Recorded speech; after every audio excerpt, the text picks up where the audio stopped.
벌써 검은 호랑이띠라고 하죠. 이민년 새해도 이틀이 지나고 오늘 1월 3일이 되었습니다.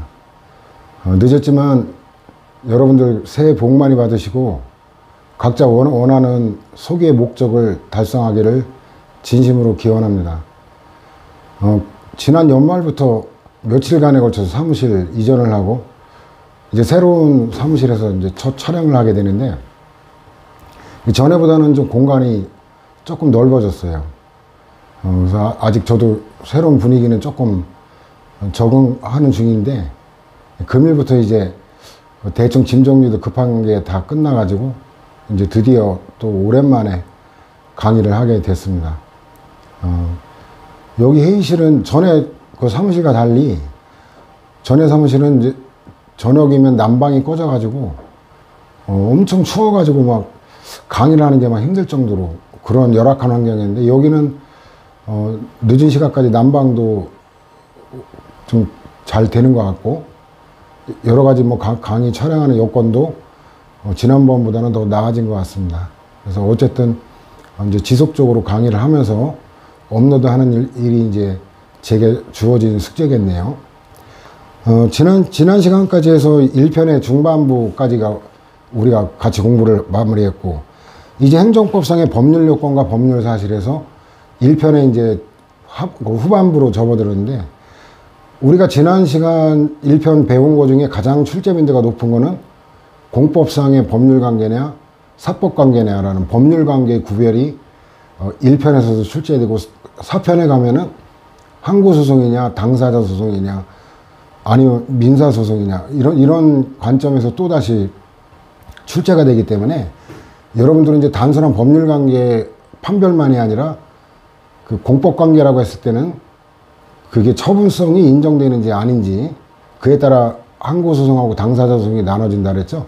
그거까지 잘 정리를 하라고 그랬고 그 다음에 이제 거기보다 출제 빈도가 더 높은 게 여기 이제 1편의 하반부에 있는 사인의 공법행위 그 자족적 신고하고 수리를 위한 신고의 사례 구별 문제 또 관련된 여러 가지 쟁점들이 출제 빈도가 가장 높은 영역이라고 볼 수 있죠. 그래서 일단 오늘 다룰 거는 그 행정법 차원에서는 그렇게 중시되지는 않아요. 민법 같은 경우는 이 법률 요건과 법률 사실의 분류, 사건이냐 용태냐 이런 것들이 출제가 많이 되는데 우리는 이제 그런 거에 대해서는 크게 관심이 있지는 않고 근데 기본적인 우리가 그 법학의 기초기 때문에 이제 행정법에 아주 가끔 출제되는 그런 정도예요. 지금 시간에 나가는 거는 일단은 뭐 보충 자료를 통해 한번 볼까요? 보충 자료 2페이지 보면 일단 규범 구조라고 그러지 규범이라고 하는 게 일반적 추상적 규율을 규범이라고 해요. 일반적이라고 하는 거는 불특정 다수의 사람에게 적용된다는 의미고 추상적이라고 하는 거는 불특정 다수의 사건, 사례, 사안 뭐 같은 말인데 이거를 다 규율한다는 의미고 그런 이제 규범 구조에 관한 상세한 거는 행정입법의 행정정의에 분류해서 다시 종합 정리할 거예요. 그래서 일단은 우리는 이제 일반적, 추상적, 개별적, 구체적 규율 이런 단어들을 일단 친숙한 정도로만 알아둬도 지금 단계에서는 무방합니다. 그래서 보면은 이 법률 요건, 법률 효과라고 되어 있는 게 행정법이나 민법, 그 다음에 형법 이런 것들이 대부분 그렇게 되어 있거든요. 그 법률 요건하고 법률 효과 그래서 이걸 요건, 휴가, 정식 또는 요건은 다른 말로 하면 이제 조건이라고 할 수 있죠. 조건 프로그램이라고 하는데 이런 용어는 이제 행정계획에서 다시 보게 될 용어거든요. 예를 들어 보면 이제 도로교통법에 나와 있는 내용인데 자, 시도경찰청장은 운전면허를 받은 사람이 다음 각호의 어느 하나에 해당하면 이게 법률 요건이에요. 조건으로 되어 있죠. 만일 뭐뭐하면 행정안전부령으로 정하는 기준에 따라 운전면허를 취소하거나 아니면 1년 이내 범위에서 운전면허 이력을 정지시킬 수 있다. 정지하여야 한다가 아니라 시킬 수 있다. 그러면 일단은 취소할지 말지 아니면 취소할지 정지시킬지 정지시킨다면 1년 이내 범위에서 한 달 정지할지 6개월 정지할지 1년 정지할지 이걸 선택 요건이 있기 때문에 이걸 재량이라고 하는 거예요. 근데 이제 일정한 경우에는 운전면허를 취소하여야 하고, 하여야 한다. 이게 법률휴가에 관한 건데, 그 자동차 운전면허 취소라는 침익적 휴가죠. 침익적 법률휴가인데, 하여야 한다. 선택의 여지 없이 의무로 돼 있죠. 이걸 기속이라고 하는 거예요. 그 다음에도 또 일정한 경우에 정당 사유가 없으면 관계행정기관의 장애 요청에 따라 운전면허를 취소하거나 1년의 범위에서 정지하여야 한다. 이것도 법률휴가인데 의무로 돼 있죠. 이런 것들을 법률요건 휴가라고 그러고, 순서 바꿔서 밑에 먼저 형법을 보면은, 형법은 그 사람의 생명, 신체의 자유까지 침해할 수 있는 그 중대한 그 법이죠. 그래서 이건 일반적인 민법이나 형법에서, 민법이나 행정법에서는 법률요건, 법률휴가라고 부르는 거를 법률요건을 그 구성요건이라고 별도로 표현을 해요. 그 다음에 이제 법률휴가를 형벌이라고 표현하고, 그래서 그런 것까지 여러분들이 외울 건 아니고 이제 비교해서 한번 소개를 하는 거고, 근데 계획에 관한 법규는 어떤 요건 휴가에 관한 부분이 전혀 없어요. 그냥 추상적인 목적과 그 수단인데, 이 수단도 구체적 수단이 아니라 종합적인 수단인, 그러니까 쉽게 말하면 뭐냐면 추상적인 목적과 종합적인 수단, 이 포괄적으로 규정해 놓지, 뭐 어떤 경우에 뭐 면허를 취소하거나 정지하고 이렇게 구체적으로 안 돼 있어요. 그러니까 일반 행정법규 중에서 계획에 관한 법규만 광범위한 형성의 자유, 이거는 이제 그 선택의 자유라고 안 하고 형성의 자유라고 표현을 하는 거거든요. 예를 들어 보면 7급 수험생은 이거 외워야 되거든요. 강론에 이제 이게 생으로 옛날에 출제되기도 했는데, 개발제한구역이라고 많이 들어봤을 거예요. 그죠? 그 개발제한구역의 지정 목적에 관한 내용인데, 일단 소관권자가 국토교통부 장관이죠. 이것도 권한의 소재도 7급 수험생은 알아둬야 돼요. 도시의 무dir선 확산 방지, 첫째 목적 나왔죠.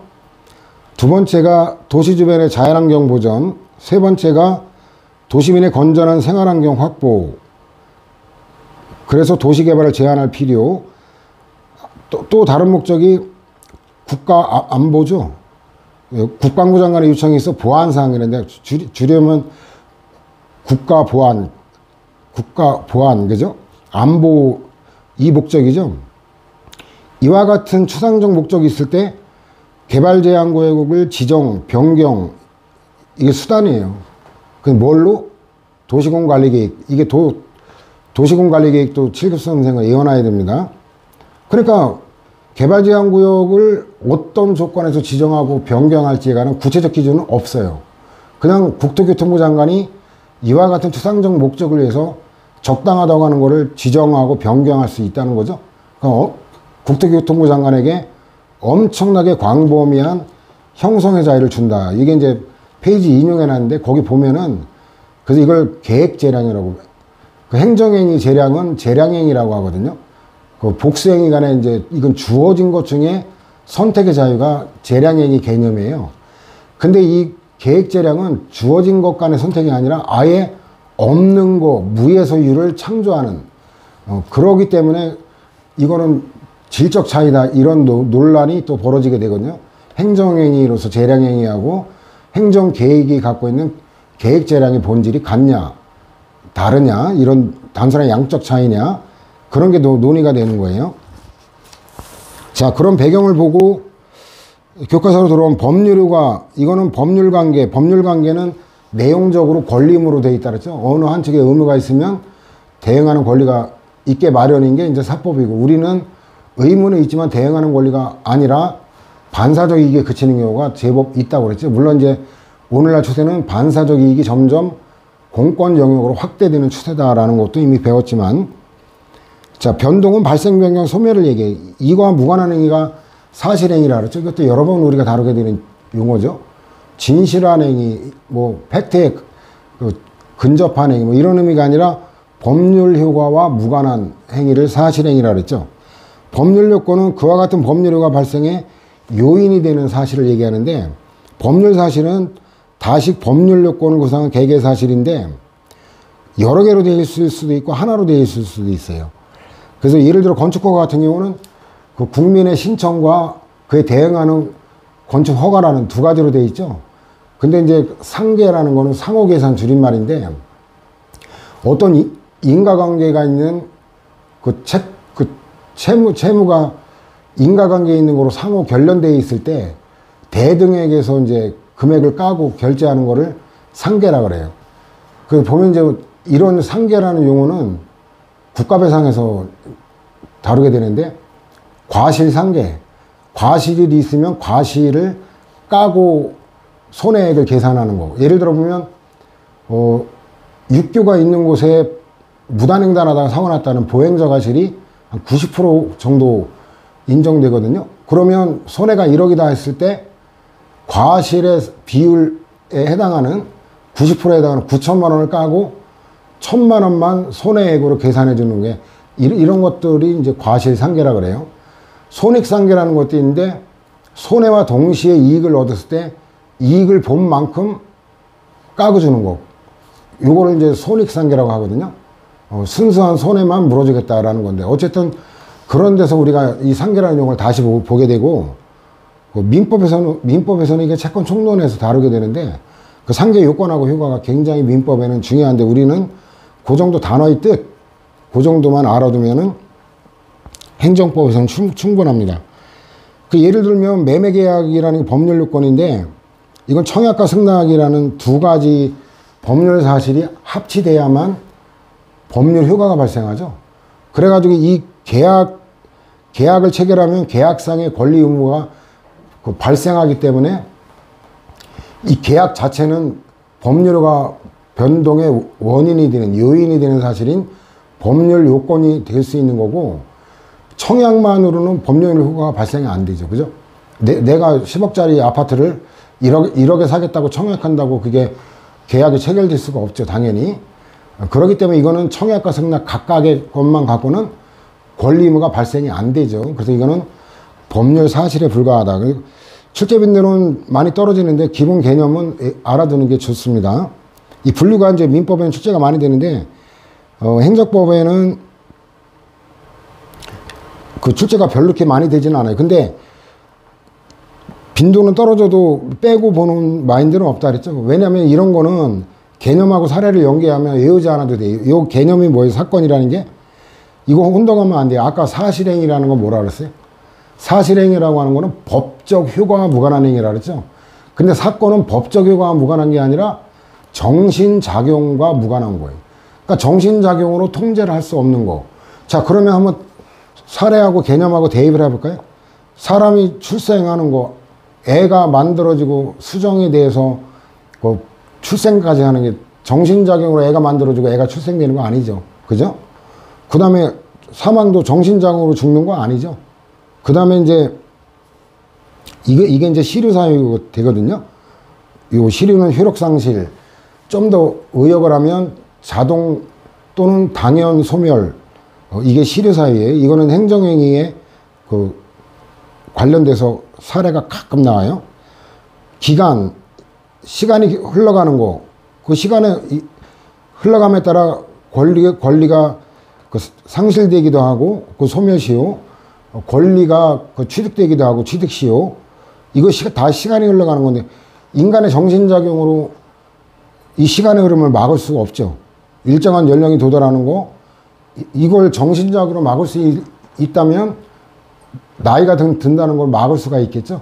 근데 물론 그게 불가능하다는 거는 당연히 알죠. 그래서 뭐 법학은 개념을 굉장히 엄밀히 씁니다. 기간하고 기한은 완전히 달라요. 기한은 조건과 함께 부관으로, 이거는 사건이 아닙니다. 정신작용이에요. 그 다음에 실종, 이건 주소를 둘러싼 개념이죠. 일정한 장소에 거주하는 거.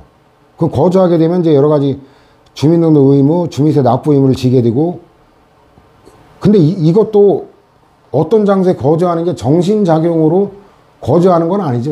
물론 이제 거주지를 결정하는 거, 내가 서울에 살겠다, 지방에 살겠다. 서울 중에도 어떤 구에서 어떤 동에 어떤 몇 다시 몇 번지에 살겠다. 그걸 결정하는 건 당연히 정신작용이죠. 근데 이건 거주하고 있다는 자체를 얘기하는 거예요.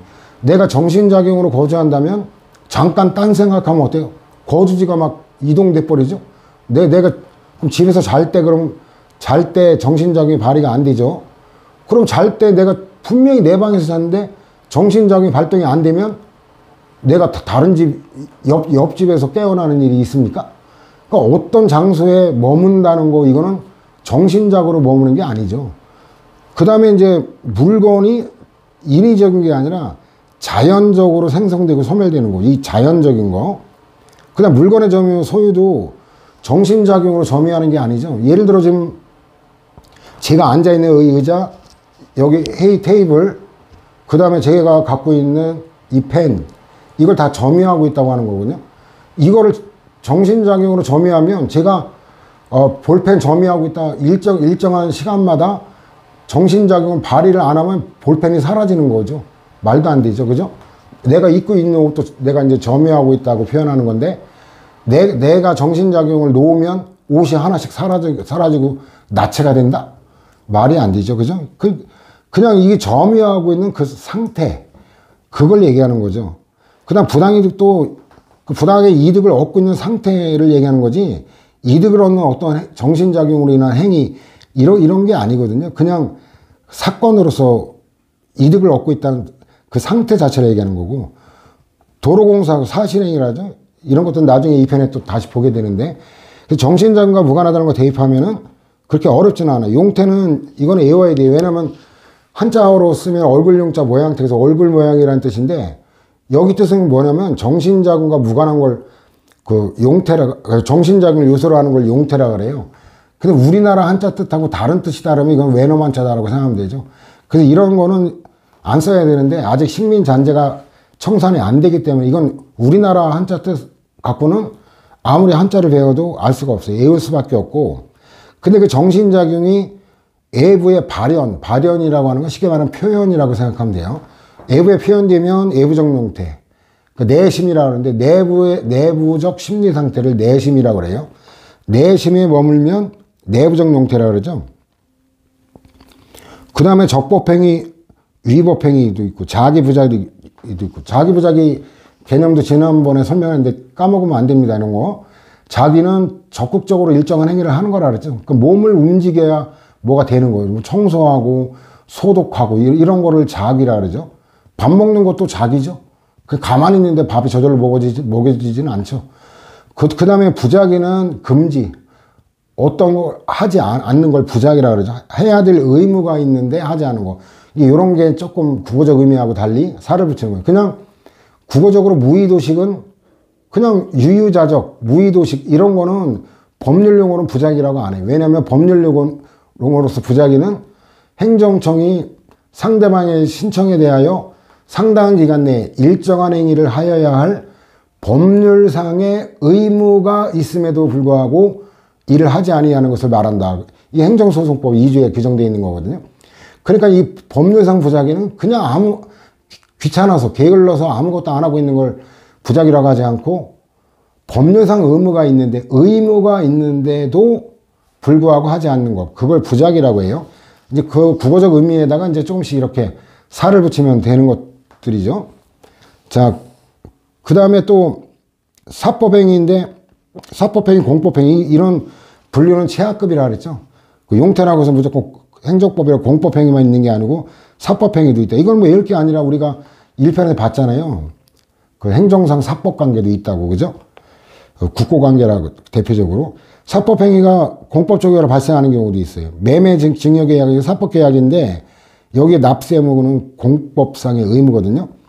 그냥 공법행위인데 이거는 1편의 마지막 주제인데 주체가 사인이면 사인의 공법행위, 신청 청구 이런 말 들어가죠. 그 다음 행정주체 공법행위는 제2편에 일반행정작용이라고 하는 거기에 등장하는 목록들이에요. 여기서 가볍게 보면 되죠. 어차피 2편의 행정작용에 엄청나게 오랜 시간을 우리가 또 공부해야 될 거니까 저절로 외워지게 될 거예요. 또 여기도 사법적 위화를 발생하는 경우, 예를 들어 조세 체납 처분하면 체납 처분이 그 세금 체납하고 그럴 때 압류 매각 처분하는 거, 이거를 체납 처분이라고 그러거든요. 이러면 그 납세자의 소유권은 이게 공매가 돼가지고 그 낙찰받은 사람에게 소유권이 넘어가죠. 소유권은 변동이 되는 건 사법상 효과죠. 그 다음에 내부적인 이건 뭐 첫날도 소개를 했죠. 선이 어떤 사정을 알지 못하는 거, 악인은 어떤 사정을 알고 있는 거. 고의가실도 손해배상의 요건이거든요. 국가배상 청구권에. 그 고의는 용인이라고 그러죠. 용인. 용납과 인정 줄임말이에요. 용납과 인정. 어떤 결과 발생을 알고도 어때요? 그 결과를 용인하는 거. 내가 칼로 사람을 찌르면 죽는다는 걸 아는데도 죽어도 좋다. 이게 바로 고의예요. 근데 이 과실은 쉽게 말하면 실수. 과실은 실수. 그래서 다른 말로 말하면 주의 의무 위반이라고 하고, 이거와 관련되는 표지가 이제 국가배상법 중에도 5조의 영조물 책임에 이제 그런 주관설 표지로 나오는데, 외견 가능성, 회피 가능성, 이런 말하고 연결돼요. 왜냐면 조금만 주의했더라면 결과 발생을 예견할 수 있었고, 예견할 수 있었다면은 결과 발생을 회피할 수 있었는데, 그래서 예견 가능성, 회피 가능성이 연결이 되죠. 그럼에도 주의 의무에 위반해서 주의 의무 위반 표지가 나오죠. 결과 발생을 막지 못하는 거, 이걸 과실이라고 해요. 그래서 이런 용어들 계속 앞으로 되풀이 될 거니까 여기서 외워두면 앞으로가 편해지는 거고, 여기서 설령 완벽하게 외워지지 않았다 하더라도 반복하면서 자연스럽게 외워질 겁니다. 그래서 시간이 경과하는 게 이제 사건에 관한 거 이제 하나하나 보는데, 이것도 몇 가지만 암기하면 돼요. 기간이란 사이간자죠. 한 시점에서 다른 시점까지 시간적 간격. 그래가지고 행정법상 법률관계 권리 의무가 기간과 관련돼서 발생하기도 하고 소멸하는 경우 있어요. 예를 들면 행정심판청구권은 알았다 이러면 90일. 이게 숫자 외워야 되거든요. 몰랐다 했을 때는 처분이 있었던 날부터 180일. 근데 소송은 알았다 하면 90일은 똑같은데 소송의 경우는 1년이에요. 왜냐하면 소송은 시간하고 비용이 많이 들어가는 거기, 구제수단이기 때문에 좀 더 시간적 여유를 갖고 고민하라 이래가지고 몰랐을 때 2배를 더 주지. 1년. 요게 바로 제척기간에 관한 거예요. 근데 어떤 방법으로 기간 계산하느냐는 거는 이거 지난번에 봤죠. 법 원리적, 법 기술적 규정은 공법관계 가운데 권력관계까지 다 적용되고, 이해주정에 관한 규정은 권력관계는 적용이 안 된다는 거, 그죠? 그래서 민법이 준용되는데, 이거에 관한 행정기본법이 이제 새로 제정되면서 그 노절한 게 몇 개 추가됐는데, 행정기본법은 나중에 총론 강의 다 끝나고 별도 특강 형식으로 행정기본법 종합 정리할 거예요. 기산점은 일어날 기자예요. 기산점은 시작점이다. 외우기 쉽게. 초일은 첫날을 얘기하는, 초일 불사를 배웠지. 그건 뭐냐면, 첫날은 빼고 다음날 00시부터 하루로 계산한다. 이 얘기거든요. 기간은 10분초로 정할 때 즉시 계산이고, 일주월련으로 정할 때 이때부터 초일불산임. 근데 기간이 오전 0시부터 시작할 때는 그렇지가 않고, 이 판례는 뭐 별 특별한 게 없어요. 뭐 초일불산이 그대로기 때문에 여러분들 가볍게 읽어보면 될 거고, 예외적으로 초일을 산입하는 경우가 민원 처리 기간, 요거 행정법에서 가장 중요한 건 이거예요. 나머지 2, 3번은 가볍게 보면 돼요. 왜냐면 행정법에 관계된 게 민원 처리에 관한 법률이, 요거는 외워둘 필요가 있어요. 뒤에 2편에 다시 보게 되는데, 만료점인데 이거는 기간 말일이 종료, 그날 24시에 기간이 만료하는데, 기간의 말일이 토요일이나 공휴일일 때는 이게 다음 익자예요. 다음날 제가 추석한 건데, 다음날 만료한다. 그 광어법의 출연 제한 기간도 마찬가지예요. 뭐 이런 판례는 외울 게 없어요. 뭐 기간 계산에 관한 민법 규정 적용된다. 그래가지고 만료일 다음날 그때 만료된다라는 거, 일요일일 때 이길 다음날 만료된다는 거, 뭐 똑같으니까 법률하고 똑같은 판례는 뭐 굳이 별도로 외울 게 없죠. 이 시효라는 게 이제 민법에서는 굉장히 중요하거든요. 민법에서는 이제 소멸시효는 민법 총칙에서 다르고, 그 다음에 취득시효는 물건의 취득과 관련해서 이제 물권법에서 다루는데, 이 시효는 사실 상태하고 법률 상태가 일치하지 않을 때 이거를 갖다 일치시키고자 하는 이제 그런 제도거든요. 일정한 사실 상태가 오랫동안 계속한 경우에 그 상태가 진실한 권리관계에 합치하느냐 않느냐를 묻지 않고 그 사실 상태를 그대로 존중하여 권리관계를 인정하려는 제도. 이거 소멸시효와 취득시효가 있는데 이것도 일반 법원리적 규정이라 그랬죠. 그래서 공법관계 이러면 이제 권력관계까지 다 적용된다는 거예요.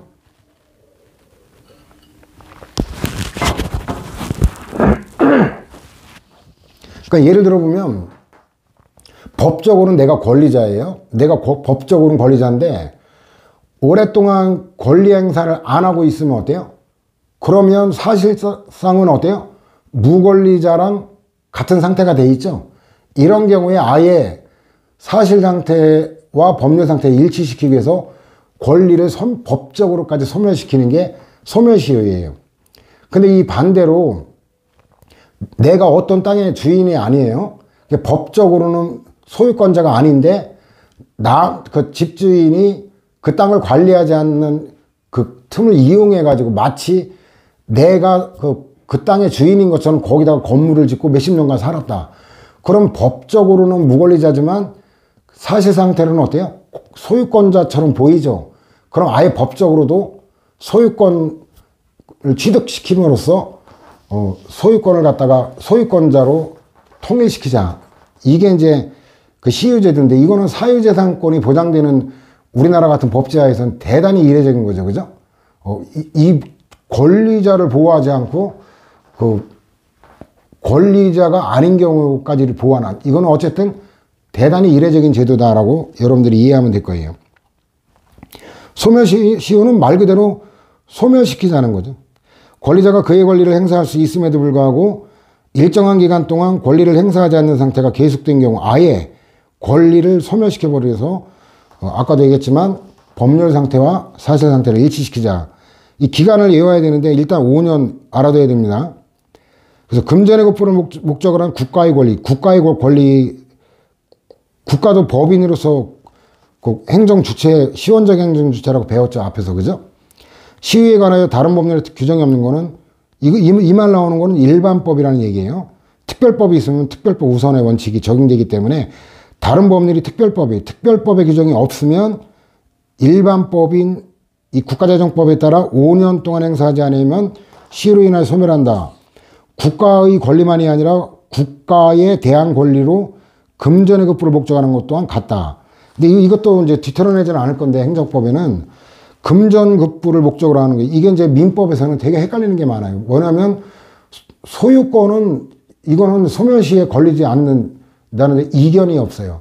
근데 그 이외에 형성권 같은 경우 물권적 청구권 이런 것들이 뭐 소멸시효의 적용 대상이 될 수 있냐 없냐가 굉장히 헷갈릴 정도로 여러 가지가 다뤄지는데 적어도 금전급부를 목적으로 하는 권리 이거 채권이거든요. 금전채권 금전채권에 관해서는 소멸시효가 적용된다는 건 기본적인 상식이거든요. 그래서 금전의 급부를 목적으로 한다. 이런 표현도 익혀둘 필요가 있다.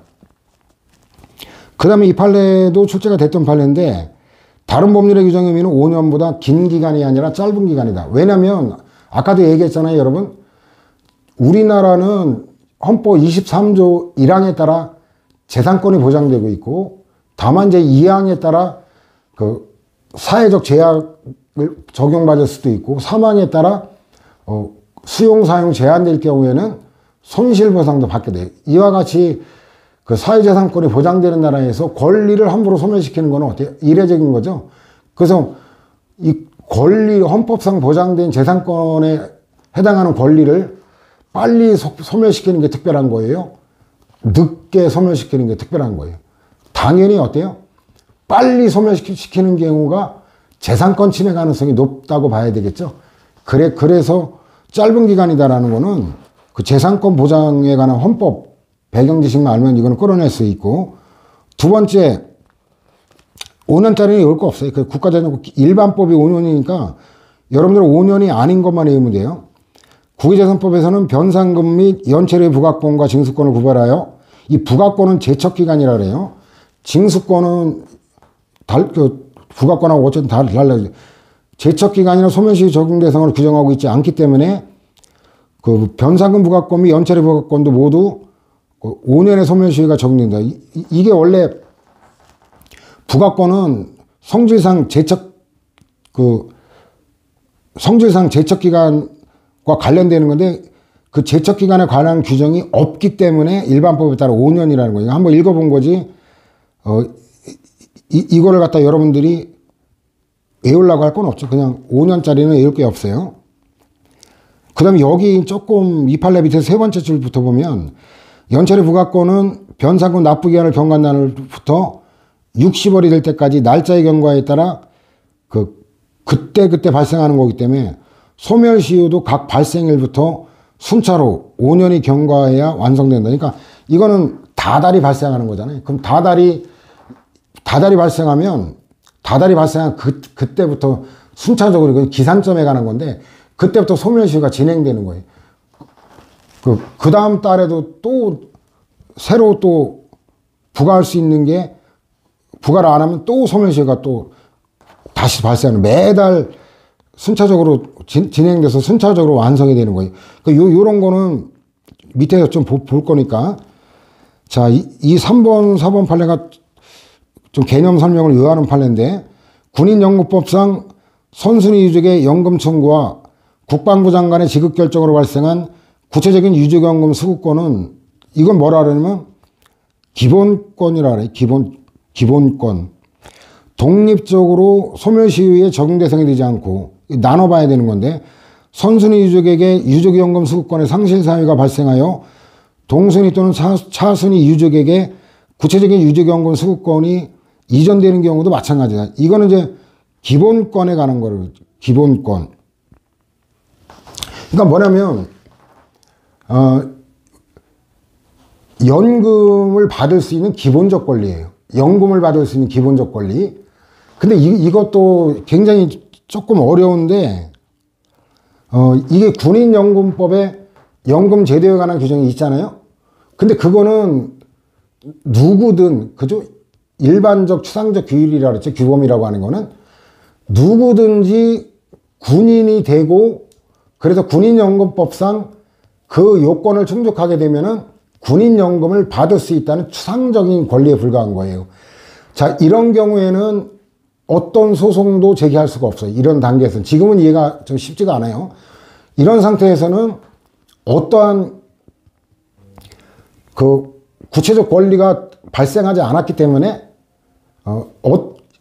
이런 단계에서는 항고소송이든 당사자 소송이든 제기할 수가 없어요. 그럼 이런 경우는 언제 이제 구체적 기본권으로 되느냐?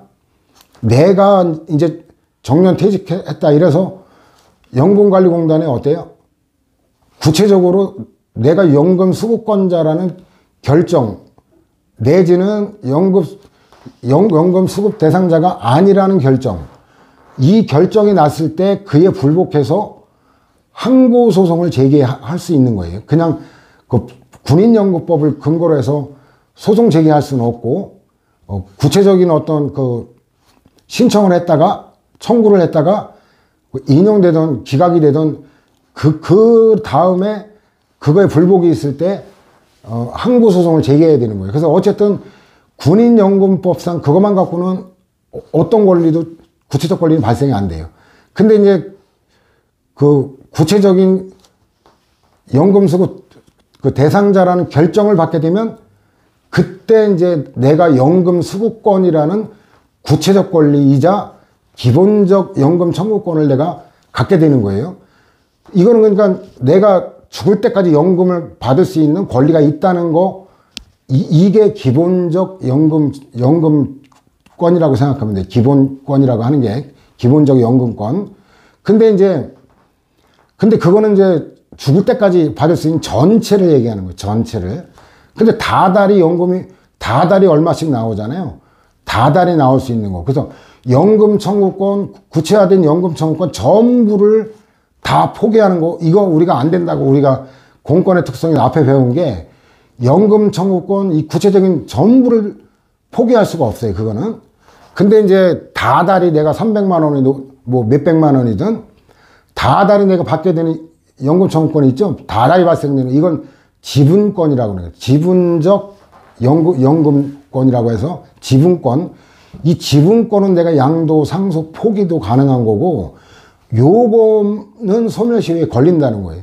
그러니까 이게 어떤 사건이었냐면, 이제 그 군인연금을 그 수령하던 그 군 출신 이분이 이제 돌아가시니까 그 배우자인 처가 1순위 상속권자였죠. 1순위.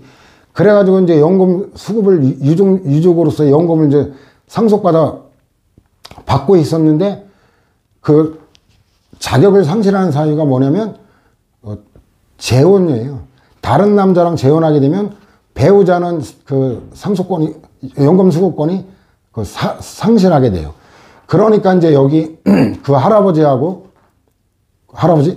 아니라 그 이제 시부모하고 아들, 여기가 이제 후순위 연금권자가 됐죠. 그래가지고 이제 뒤늦게 그 부모하고 자식이 자기가 연금 청구했다가 국가가 이제 소멸시효가 완성됐다 이래가지고 다툰 거예요. 자, 이런 용어를 설명 듣고 나서 다시 한번 읽어볼까요? 군인연금법상 선순위 유족의 연금 청구와, 이 선순위 유족이 이제 배우자라 그랬죠. 자, 그 다음에 국방부 장관의 지금 결정이 있어야 구체적인 유족연금 수급권이 발생한다 그랬죠. 군인연금법에 의해서는 추상적인 것밖에 안 되고, 요 구체화된 이 유족연금 수급권이 바로 기본권이라고 하는 거예요. 기본권. 헌법상 기본권, 그런 의미가 아니에요. 얘는 이 전체를 얘기하기 때문에 얘가 독립적으로 소멸시효에 적용 대상이 되지 않아요. 선순위 유족에게 유족연금 수급권의 상실 사유가 발생해가지고 동순위나 차순위 유족에게 구체적인 유족연금 수급권이 이전돼도 마찬가지다. 그 남은 기간 동안에 전체 이 연금 수급권은 그 시효에 걸리지 않는다라는 거예요. 근데 문제는 구별해야 될 게 네 번째 보면, 자, 군인연금법상 선순위 유족이 구체적 유족연금 수급권을 상실함에 따라 동순위 또는 차순위 유족이 구체적 유족연금 수급권을 취득한 경우, 자, 봐요. 이거는 전체 연금 수급권 전체가 아니라 그로부터 발생하는 월별 수급권이에요. 다달이 발생하는 그 수급권. 그럼 이게 지분권이라고 그러는 거예요. 지분권. 요 소멸시효 기간과 기산점, 그 다음 국방부 장관에게 유족연금 수급권 이전 청구를 한 경우 이전 청구 시부터 5년 이내 월별 수급권 소멸시효 진행이 중단된다라는 거예요. 이거는 그러니까, 자, 그래서 본문의 세 번째 쪽 가면 월별 수급권은 매 연금 지급일, 매달 25일이라는데 보통 5년간 이를 행사하지 아니한 때는 각 시효가 완성되어 소멸되는 거예요. 그 순차적으로.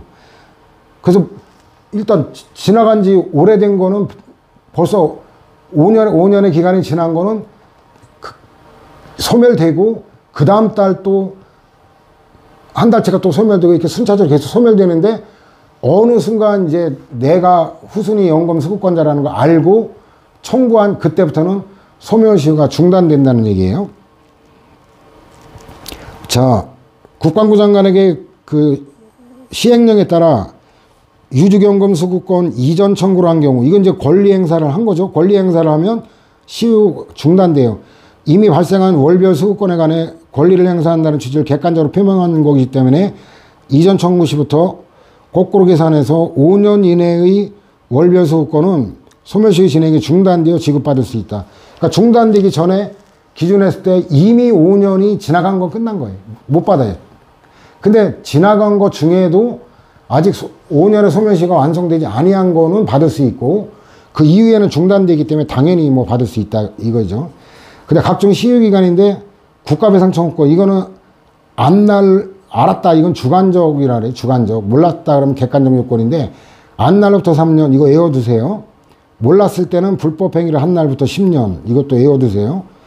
그 다음에 아까 봤지만 공법상 소멸시효 원칙이 5년이라 그러죠. 5년짜리 이렇게 없다 그랬죠. 다행히 그 조세환급 청구권, 이게 부당이득 반환 청구인데, 이거 뭐 국세니, 관세니, 지방세니 다 똑같기 때문에 과태료부가 제척기간도 5년이 다행히. 근데 옛날 판례는 이제 의미가 없어졌기 때문에 이제 몰라도 될 거예요. 가볍게 그냥. 그 다음에 조세부가 이거 관련되는 거는 제척기간이라 그러는데, 이것도 특별한 경우에 5년으로 되어 있어요. 그 다음에 국가배상 청구권의 소멸시효가 안 경우 3년, 몰랐을 때 5년이라 그랬죠. 요 구별도 잘 알아야 돼요. 헌재 결정, 위헌 결정하려면 요 두 가지 요건 중에 5년 요건이 적용이 안 되는 특수한 경우가 판시되고 있거든요. 국가배상법 특별규정이 없으니까 민법에 따라 피해자나 법정 대리인이 손해미 가해자라는 날부터 3년이죠. 그 다음에 이제 여기 기산점에 관한 게 이 판례에 추가된 건데, 불법 행위를 원인으로 한 손해배상 청구권은 손해미 가해자라는 날부터 3년간 행사하지 않으면 시효로 소멸한다. 이게 국가배상법 규정이 없으니까. 이거 숫자는 일단 외우라 그랬죠. 과거사정리위원회로부터 진실규명 결정을 받은 피해자 등은 특별한 사정이 없는 한, 자, 요거를 추가적으로 알아둬야 돼요. 기산점에 관한 논점이거든요. 이거는 언제부터 시효가 진행되느냐라는데, 권리 행사가 가능한 시점부터 되는데 언제부터 가능하냐? 이건 특수한 사례예요. 진실규명 결정이 있었던 때 알았다고, 이때부터 3년이 기간 계산이 시작된다는 거예요. 요걸 알아둬야 돼요. 진실규명 결정이 있었던 때. 왜냐면 알다시피 어때요? 이런 사건이 이제 국가배상에서 엄청나게 많이 나오는데, 이승만 독재정권 때 친일파 결탁해가지고 민족 정기를 완전 말아먹어버렸죠. 그리고 나 권력 기반이 없으니까 친일파하고 결탁했고, 그 다음에 이제 반공을 빙자해가지고 어때요? 그 제주 4.3 항쟁, 거기엔 진짜 빨갱이도 있었죠. 근데 분명한 거는 그 진짜 정통 빨갱이가 아닌 선량한 양민까지 학살했다는 이게 문제거든요. 그래서 제주 4.3 항쟁은 모든 걸 다 정당화될 수 있는 건 아니에요. 그 중에 진짜 그 빨갱이도 있어요. 그 빨갱이를 처벌하는 건 당연한 거예요. 그거는.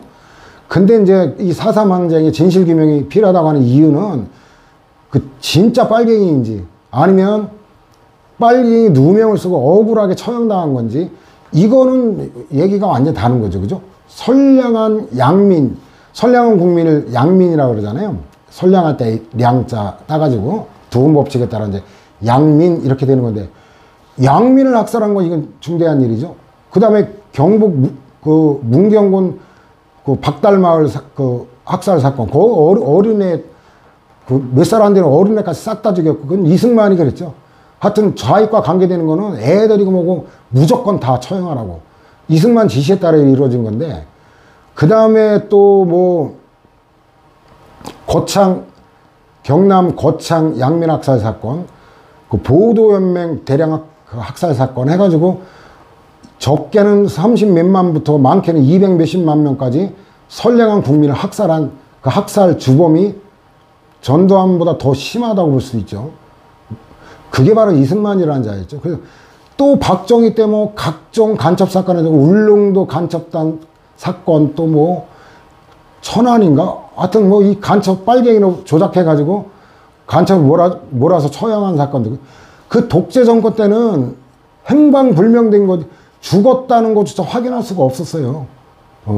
그런 상태였기 때문에 도대체 그 돌아가서 피해를 당했다는 걸 알 수가 없었죠. 그렇기 때문에 이런 특별한 사건에 관해서는 진실규명 결정이 있었던 때를 기준으로 그때 알았다고 보고 그때부터 3년 기간 계산을 한다라는 거거든요. 이런 것들이 참 처음 법을 공부하는 입장에서 굉장히 어렵게 느껴질 거예요. 자, 몰랐다 이럴 때는 손해미 가해자를 알지 못한 경우 5년입니다. 이때는. 자, 그 다음에 뭐 이 판례도 특별할 게 없죠. 5년간 행사 안 하면 뭐 똑같으니까. 그 다음에 단기 소멸 시위의 위헌성인데, 일반적인 경우는 합헌입니다. 일반적인 경우는. 그래서 사실관계만 나눠보면 돼요, 여러분들. 일반적인 거는. 자, 그래서 어쨌든 국가배상법에서 국가재정법 같이 5년 이렇게 못 박았으면 더 국민에게 유리했을 건데, 그냥 특별규정 안 두고 있기 때문에 이럴 때는 8조에 따라 민법에 따라 이래가지고 안날부터 3년,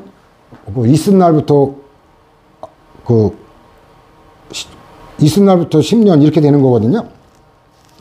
그리고 왜 특별규정 안 뒀냐라는 건데, 소멸시효에 관한 별도 규정도 있지 아니함으로써 국가배상 청구권에도 소멸시효에 관한 민법 규정이 적용되게 됐다 하더라도 이는 국가배상 청구권의 성격과 책임의 본질, 소멸시효에 대해 존재 이유 등을 종합적으로 고려한 입법 재량 범위 내에서 입법자 결단의 사물이기 때문에 본질적 내용 침해가 아니다. 그래서 일반적인 사안은 이거는 합헌.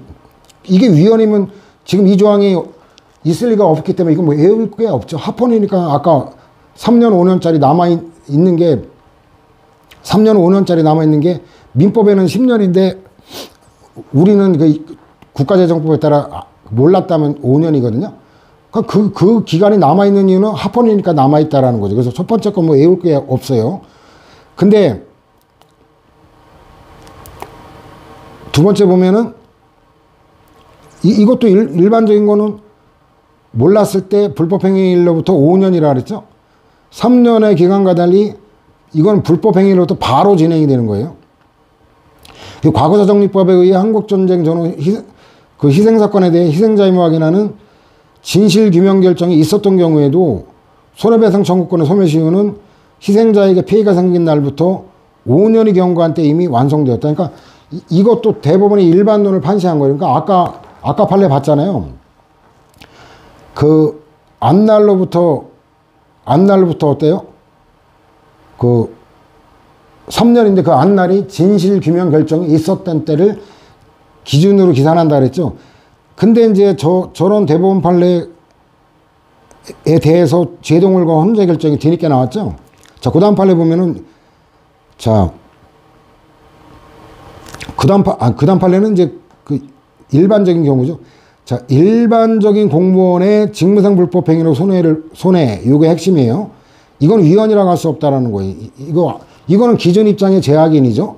자, 근데 네 번째 보면 여러분들이 외워야 될 게 뭐냐면, 민간인 집단희생 사건,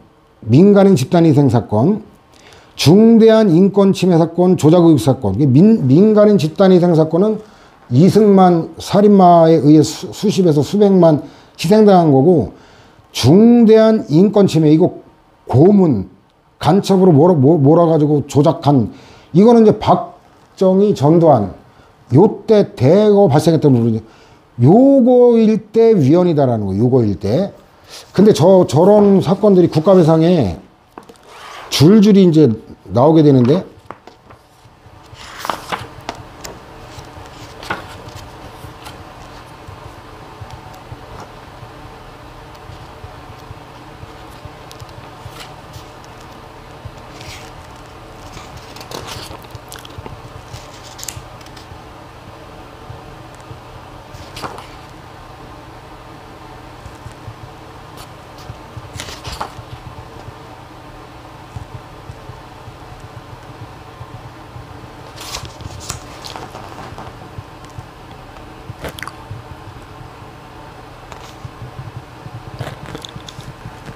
그게 뭐 3-84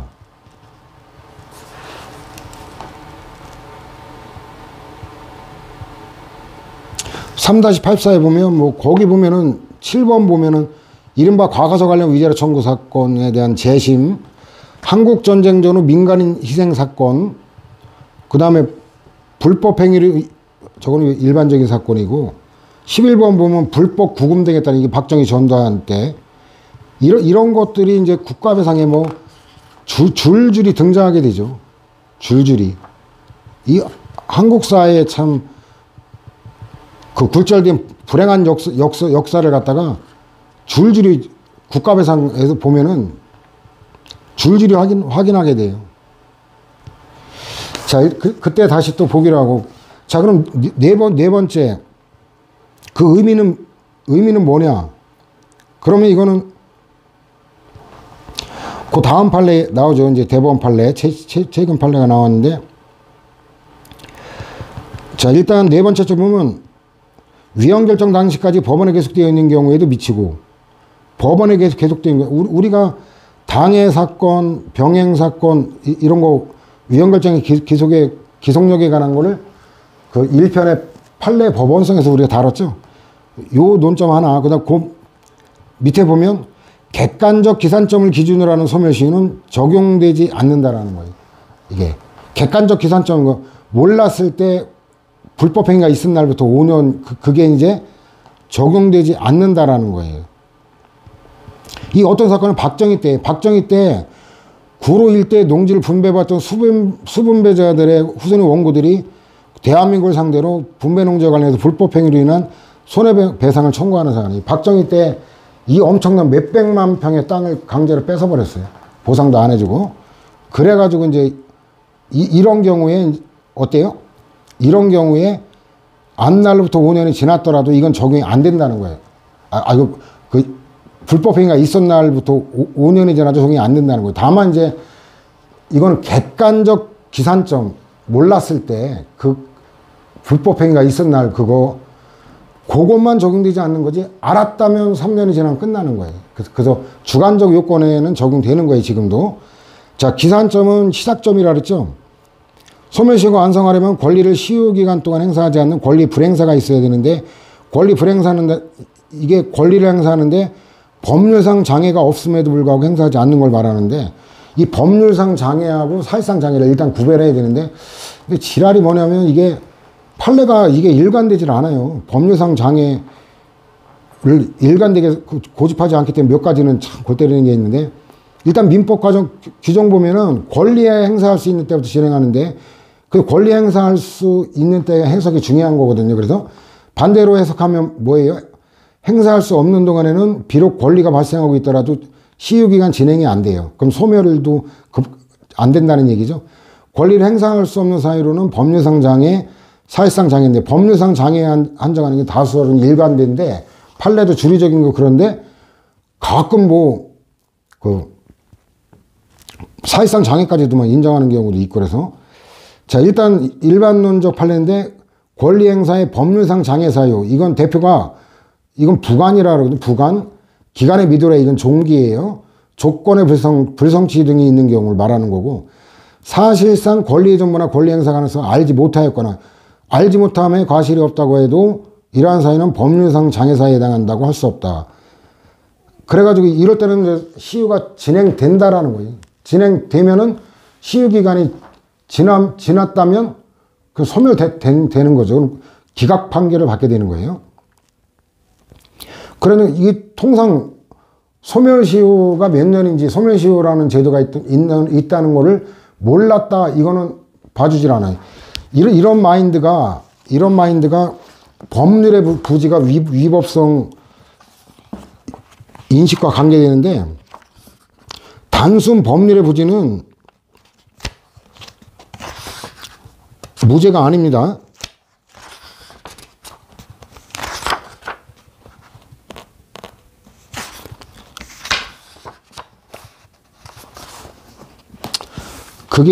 그런 내용은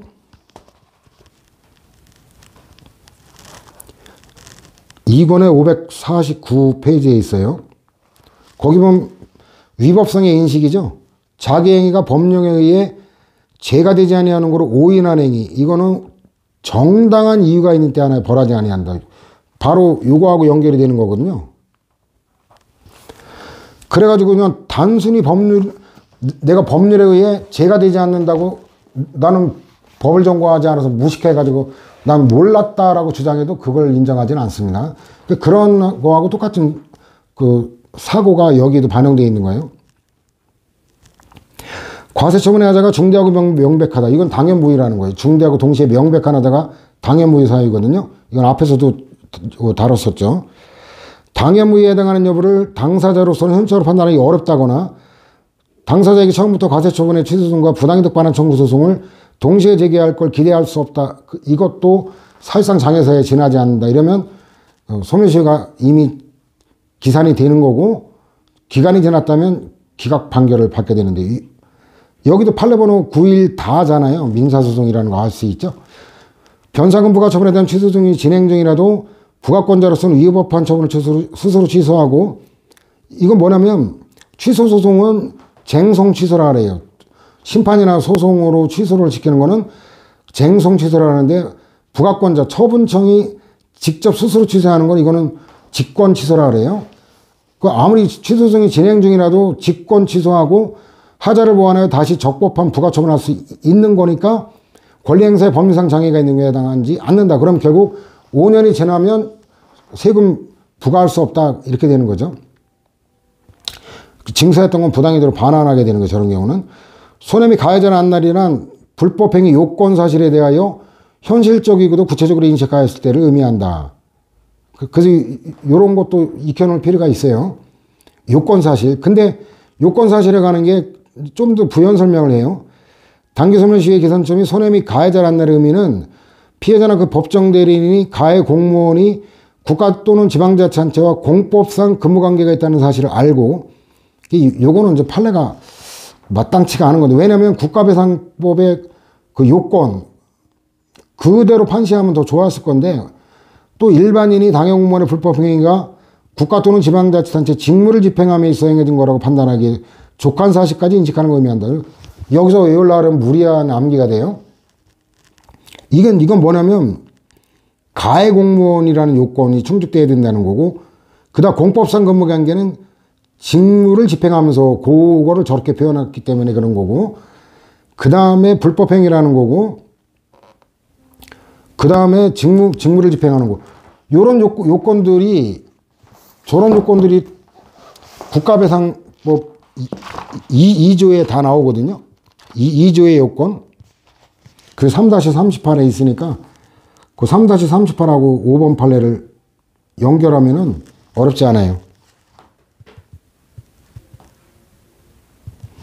그래서 제가 좀 전에 얘기했잖아요. 공무원 또는 공무를 위탁받은 사인, 공무원 요건. 직무를 집행하면서 고의 또는 과실로 법령을 위반하여 타인에게 손해를 입힐 것. 여기 법률에는 안 나와 있지만 상당 인과관계가 있을 것. 그거 알고 나서 이 판례 다시 보면은 이미 외우지 않아도 독해가 되는 판례입니다. 그 다음에 손해를 안다는 거는 손해가 발생한 사실을 아는 거로 충분하다 이러면 틀리고 부족하고, 가행위가 불법행위로 이를 원인으로 손해배상을 소구, 소송 청구, 요거 하나 더 외워둬야 돼요. 손해배상을 소송으로 청구할 수 있다는 것까지 아는 거면, 요거는 요건의 문제가 아니거든요. 요건의 문제가 아니기 때문에 손해배상을 소구할 수 있다. 요거는 별도 추가적 암기를 해줘야 됩니다. 불법 체포 구금으로 인한 이 박정희 때 간첩 사건 같은데, 울릉도 간첩단이었나? 소멸시효 기산일은 무죄 판결 확정된 날이 아니라 구속영장 발부 집행에 의해 불법 상태가 종료된 날이다. 이것도 어렵게 생각할 게 없어요. 뭐냐면 이 손해배상 청구권은 뭐냐면 위법성, 좀 전에 봤지만 불법, 위법성이 요건이잖아요. 근데 불법 상태가 종료되면 적법하게 된 거죠. 그래서 그 요건하고 연결하면 이것도 외우지 않아도 될 거고, 원고가 경찰관들을 폭행죄로 고소했지만 오히려 그 무고죄로 기소돼가지고 1심에서 징역형 실형을 선고받았다가 상고심, 이거 대법원이라 그랬죠. 상고심에서 최종적으로 무죄로 확정된 사안인데, 원고의 손해배상 청구는 폭행사건 발생일 다음 날부터가 아니라 무고죄에 대한 무죄 판결이 확정된 때 사실상 가능하게 되었다. 이거 어때요? 여기 사실상 가능이라고 말을 쓰잖아요. 사실상 장애인데도 이거는 또 기산한 그 시효가 진행이 안 된다고 본 거예요. 그러니까 요런 게 외워야 돼요. 요런 걸 외워야 돼요. 요런 거는 뭐 우리가 외우지 않으면 알 수가 없어요. 사실상 장애인데도 근데도 시효가 진행된다는 거 아니에요. 그 다음에 9번 판례 보면 그 공유수면 매립법에서 정하는 간척사업의 시행으로 인해 관행어권이 상실됐다. 그러면 손실배상 청구권, 이게 이제 유추적용될 수 있고, 손실배상 청구권의 소멸시 기산일은 이거 유추적용 우리가 앞에서 봤죠. 손실배상 청구권의 소멸시 기산일이 현실적 손실이 발생한 때. 그래서 이 손실이 발생하는 게 요건이거든요. 그래서 요것도 손실배상 요건하고 좀 연계하면 외우기는 좀 쉬울 거예요. 그 다음에 이제 시의전력으로 사법시험 2번이나 불합격 처분을 받았는데, 나중에 과거사 정리위원회 권고에 의해 불합격 처분을 취소한 사안인데, 직권 취소한 거죠. 국가에 대한 손해배상 청구권은 사법시험의 불합격 처분일부터, 요게 핵심이에요. 요게.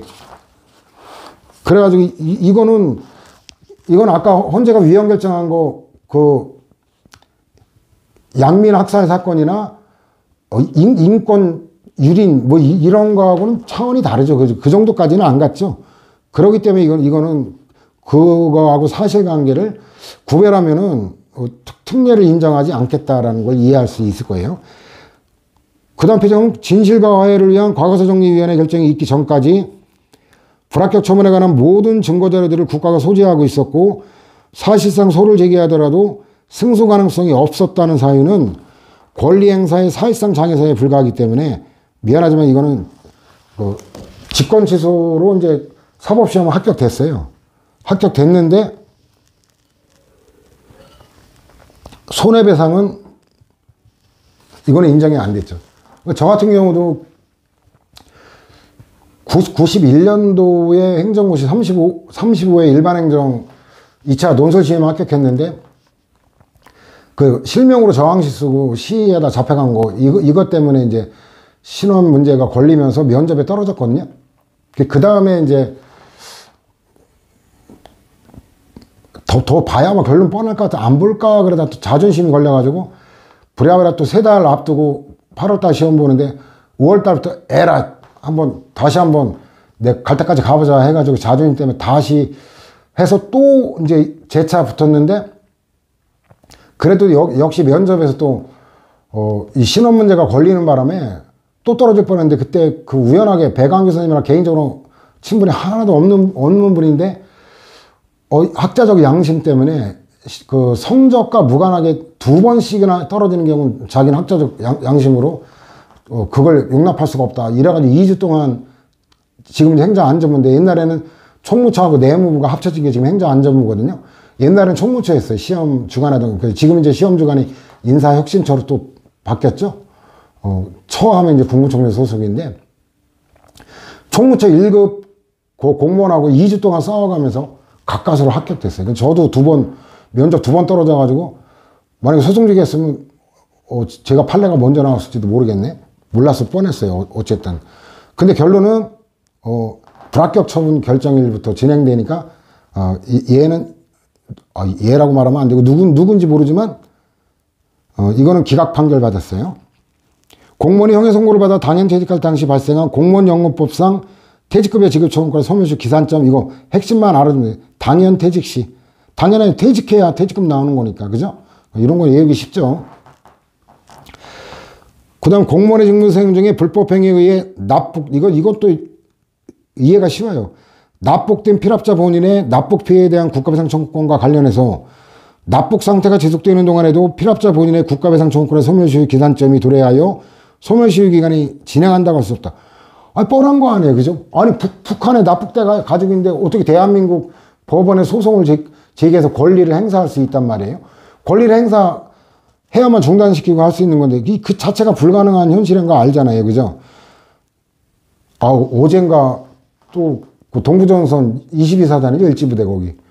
또 민간인으로 추정되는 사람이 월북을 했는데 그걸 전자 감시 카메라에 포착되고도 참 제대로 대응을 못해가지고 결국 또 넘어간 안타까운 일이 생겼는데 그게 큰일인데 지난번에도 왜 해양수산부 공무원이 어떻게 된 영문인지는 밝혀지지는 않았지만 그죠? 추락사인지 뭔지 어떤 건 잘 모르겠지만 그 북한 해상에서 완전 그냥 화염방사기로 안타깝게 그죠? 그 바이러스 유입을 원천 차단하겠다 이런 특별 방침에 따라 이번에도 참 이거 안타까운 결과가 안 되길 바라는데 자 남북교류의 현실과 거주 이전 및 통신의 자유가 제한된 북한 사회의 비민주성이나 폐쇄성을 고려해 볼 때 다른 특별한 사정이 없는 한 북한에 납북된 사람이 피고인 국가를 상대로 그 대한민국 법원에 소장을 제출하는 등으로 권리를 행사하는 건 객관적으로 불가능 뻔하잖아요. 그죠? 그 다음 13 이것도 뭐 진실 화해를 위한 거 이것도 세 번째 줄 보면 진실규명 결정 통지서 송달된 날 이런 핵심만 알아두면 정리하면 돼요. 시위의 중단과 정지인데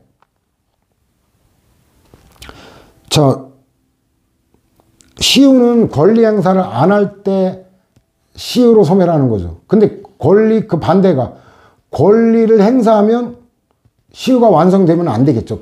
개념상. 그러니까 여기 이제 시효의 진행을 방해하는 게 중단인데 중단되면 그때부터 시효는 새로이 다시 진행하는 거예요. 소멸 시효의 정지란 이거 일시정지라는 어감으로 항상 생각하라 그랬죠. 우리가 그 행정개입 청구를 예외적으로 인정한 거 조리상 신청권 어때요? 공사 중지 명령. 중지라는 게 일시 중지라는 그 조리상, 그죠? 여기도 마찬가지예요. 정지란 일시 정지예요. 시효기간이 완성될 무렵에 권리자가 중단행위를 하는 게 불가능하거나 천재지변과 같은 이런 거 뭐 대단히 곤란한 사정이 있는 경우에 시효기간의 진행을 이건 일시적으로 멈추게 하고 그러한 사정이 없을 때 처음부터 다시 시효기간을 진행하는 게 아니라 나머지 기간을 진행시키는 걸 말해요. 정지에서는 정지 사유가 그친 뒤 일정한 유예기간이 경과하면 시효는 완성되고 이미 경과한 기간이 없었던 것으로 되지는 않는다는 점이 중단과 다르다. 그러니까 예를 들어 소멸시효 국가가 어때요? 조세부가 이게 5년이라 그랬죠? 근데 5년 그 시효가 진행 권리 행사할 수 있는데 조세부가를 안 해서 5년의 시효기간 만료 오늘이 마지막 날이에요. 근데 오늘 조세부가 되면 망연자실이죠. 하루만 지났더라도 내가 세금을 안 내도 되는 건데 오늘 조세부가 처분이 도달했다 그러면 중단되면서 다시 5년이 지나야 내가 시효 완성의 이익을 누릴 수가 있어요. 이거는 망연자실이죠. 그죠? 근데 정지는 그 14일 같이 일단 정지됐다가 일정한 기간 14일이 경과하면 바로 완성이 돼. 처음부터 다시 5년 이걸 기다려야 되는 건 아니기 때문에 그 정지는 그래도 희망이 좀 있는 거죠. 그러면 중단 사유가 제가 주석 따랐죠. 권리 행사예요. 그 권리 행사에 해당하는 단어만 익히면 되죠. 소멸시효는 납세고지. 납세고지가 뭐예요? 세금 내라. 권리 행사한 거 아니에요. 세금 내라. 독촉, 빚독촉, 돈 내라. 그죠? 교부 청구. 근데 요거는 개념을 알아야 되는데 그 납세고지하고 독촉은 내가 권리 행사를 직접 한 거예요. 근데 이 교부 청구는 내가 권리 행사를 직접 한 게 아니라 다른 권리자가 강제 집행을 통해서 권리 행사했을 때 거기에 내가 배당 참가하는 걸 얘기하는 거예요. 그러니까 내가 직접 하는 게 그냐 아니면 다른 채권자가 하는 거 꼽사리 끼냐 이 차이예요. 그래서 교부 청구의 뜻만 알면 다른 채권자가 강제 집행해서 매각했을 때 나도 채권자니까 나에게도 그 매각대금 중에 일부를 나한테도 배당해달라 권리 주장하는 거예요. 압류는 내가 직접 강제 집행하는 거고. 그러니까 1, 2는 그냥 권리 주장하는 거고 교부 청구와 압류는 이제 강제 집행인데 다른 채권자가 강제 집행할 때가 교부 청구. 내가 하는 직접 강제 집행하면 이제 압류라 그래요. 이것도 잠깐 보여주는 게 낫겠네. 말로 하려니까 또 찜찜하네. 찜찜해.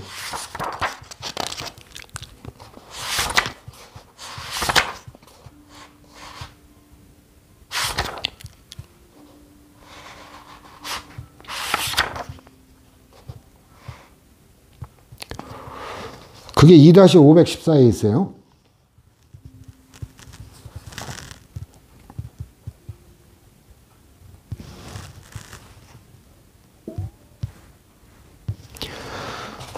거기 보니까 교부청구 맨 밑에 나오죠. 교부청구란 금전 지급 의무자가 체납처분 강제집행 파산선고 경매를 당하거나 법인의 경우 해산된 때 그들로부터 증서할 금전을 관계기관에 대하여 세무서장이 청구하는 거예요. 그러니까 다른 데서 강제집행할 때 꼽사리 끼는 거.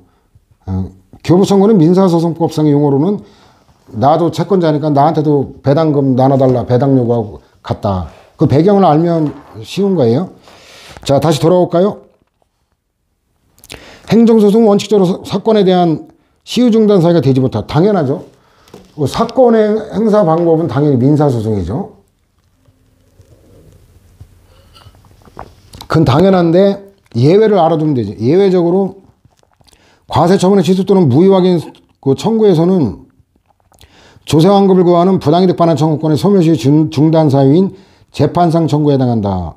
중단 사유 이거 하나 외워둬야 돼요. 더군다나 전원합의체 뭐 백합, 홍합, 조계류가 아니라 이건 전원합의체 판결. 전합이라고 붙으면 일단 무조건 중요하다라고 생각하면 돼요. 납입고지에 의한 부가처분이 취소되더라도 납입고지에 의한 시효중단의 효력이 상실되지 않는다. 이거는 이해가 안 되는 판례라 외워야 돼요. 이거는 2-251에 그 일반론에 비춰보면 나올 수가 없는 판례거든요. 2-251의 맨 밑에 줄 보면 직권 취소 경우인데 부담적 행정위가 대상일 때는 소급표. 이게 1-202하고 연결되는 거거든요. 그럼 뭐냐면 소급표가 인정되면 어때요? 부가처분이 취소되면 어때요? 그러면 취소되면 소급표 때문에 처음부터 부가처분이 없던 거로 돼요. 그럼 처음부터 부가처분이 없는 거로 되면 부가처분 때문에 중단됐던 것도 처음부터 없는 거로 돌아가야 되잖아요. 논리적으로는. 근데 이거는 외우지 않으면 나올 수가 없는 결론이죠. 자, 요런 최소한의 암기는 어쩔 수 없다 그랬죠. 판례가 논리만 갖고 일관하게 그렇게 판시하는 거 아니기 때문에 세무공무원이 체납자의 재산을 압류하기 수색을 했지만 이건 어때요? 수색을 한 거예요. 압류를 위한 권리 행사를 한 거예요. 근데 아까 같이 부가처분이 취소되는 게 아니라 단지 목적물이 없어 압류를 못한 거예요. 이거는 외우지 않아도 권리 행사를 한 거에 변함이 없기 때문에 납입고지에 의해 시효가 중단되는 부분은 자, 이건 이제 1년에 몇 개 판례가 똑같아요. 뭐냐면 권리 행사한 그 권리만 소멸된다. 같은 권리라도 내가 권리 주장한 그 범위만 중단된다는 거예요. 그러니까 내가 예를 들어 1,000만 원 받을 게 있는데 야 500만 원 갚아. 그럼 500만 원만 중단되고 500만 원 그대로 진행하는 거예요. 그러니까 권리가 하나일 때도 일부만 주장하면 일부만, 권리가 여러 개 있는데 하나만 주장하면 그것만 중단되는 거다. 이건 되게 쉬워요. 그래서 시효가 중단되는 부분은 납세 고지된 부분이 그 X에 한정되는 거예요. 일부에만. 남은 세액에 대한 거는 중단됨이 없이 진행된다라는 거고. 채권자가 동일한 목적을 달성이 이거는 복수 채권이에요. 여러 개의 채권. 어느 하나의 청구권 행사하는 게 다른 채권에 대한 소멸시효 중단에 이르게 있다고 할 수 없다라는 거. 그러니까 권리 행사한 그것만 중단된다라고 뭐라 정리하면 돼요. 그 다음에 또 마찬가지죠. 부당이득 반환 청구와 채무불이행으로 인한 손해배상 청구는 이건 별개예요. 따라서 어때요? 부당이득 반환 청구서 제기했다고 해서 그와 별개인 손해배상 이게 소멸시효가 중단되지 않는다는 당연하죠. 그 다음에도 마찬가지. 변상금 부가징수권과 민사상 부당이득은 별개니까 중단되지 않는다. 그 다음에도 과세전 적부심사 이거 마찬가지예요. 아, 이건 그게 아니구나. 과세전 적부심사 청구에 따른 심리기간, 이거는 정지기간에 해당하지 않는다. 이거는 그냥 외워두세요. 왜냐면 이게 논거가 같지는 않아요. 왜냐면 법률에 정지사유로 규정이 없다. 그건데 우리 법률에 어떻게 되어 있는지를 알아봐야 도움도 안 되거든요. 그냥 이대로 외우는 게 낫죠. 과세이고 통지도 마찬가지. 이것도 법률에 규정이 없다라는 거예요. 근데 이제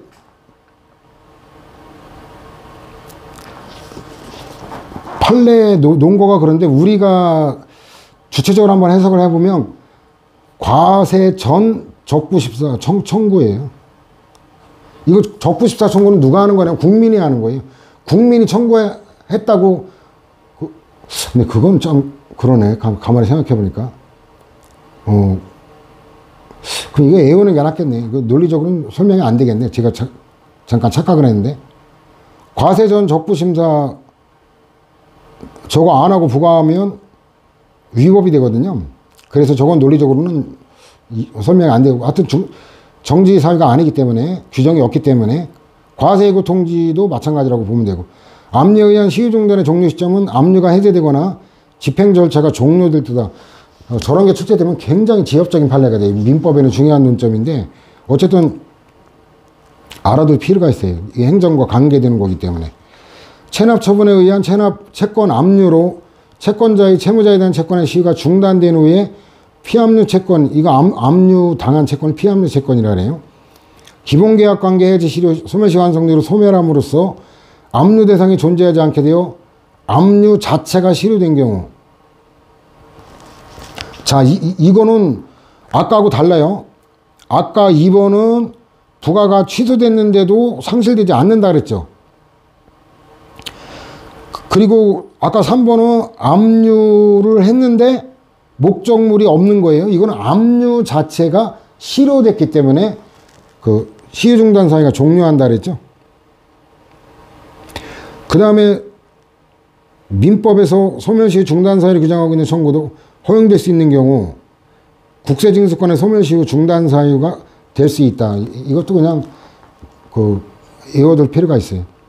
소멸시 완성의 효과는 이 상대적 소멸설은 권리 자체는 소멸되는 게 아니라는 거예요. 그러니까 상대적이라는 말은 뭐냐면 채권자와 채무자의 관계에서만 권리가 없는 것처럼 되는 거지 객관적으로 절대적으로 소멸하는 건 아니라는 거예요. 그러니까 권리 자체는 있다는 거예요. 다만 그 둘 사이에서만은 그 권리를 주장할 수가 없다. 주장하면 항변권을 발생시키는 거다. 이런 건데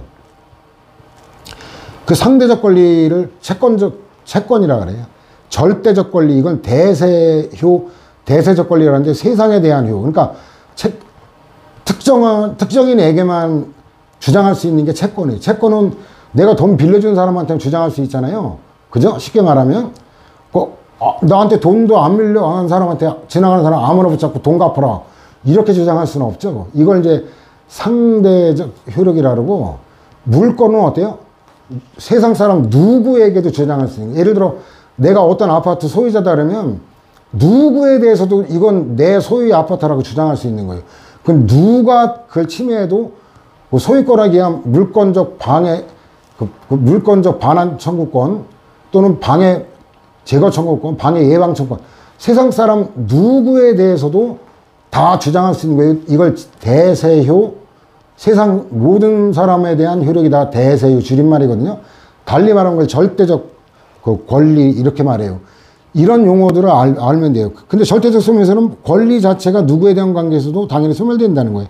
다만 소멸은 되는데 변론주의 때문에 주장하지 않으면 직권으로는 고려하지 않는다는 거예요. 그러니까 실제로는 차이가 없어요. 그러니까 뭐냐면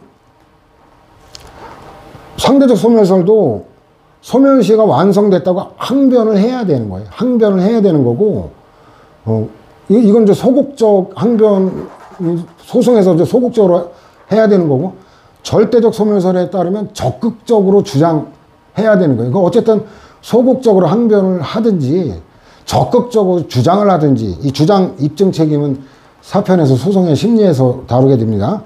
어쨌든 주장하든 항변하든 뭔가를 해야지 저절로 인정하지는 않겠다 그거예요. 자, 근데 결론을 일단 알아주면 돼. 판례가 절대적 소멸설이다. 소멸시효에서도 시효기간이 만료되면 권리는 당연히 소멸한다. 그러니까 일단은 절대적 소멸설이죠.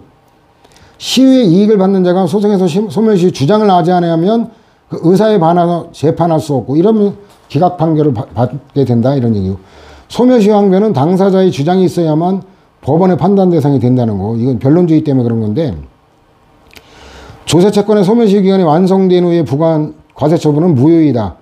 이거는 무권리 무권하는 무효가 되는 거거든요. 이거는 2-212에도 다시 보는데, 제척기간도 마찬가지입니다. 제척기간이 경과되든 소멸시효가 경과되든 권리가 없어지면 부과 권한이 없어져요. 무권하는 무효다. 무권하는 무효다. 무권하는 무효다. 그걸 직접 인용해 줄 걸 그랬나? 똑같은 건 반복하는 것보다는.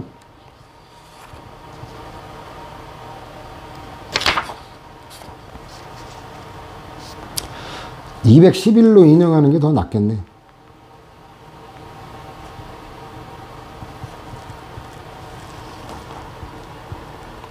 일반론을 알고 구체적 사례를 보는 게 쉽거든요.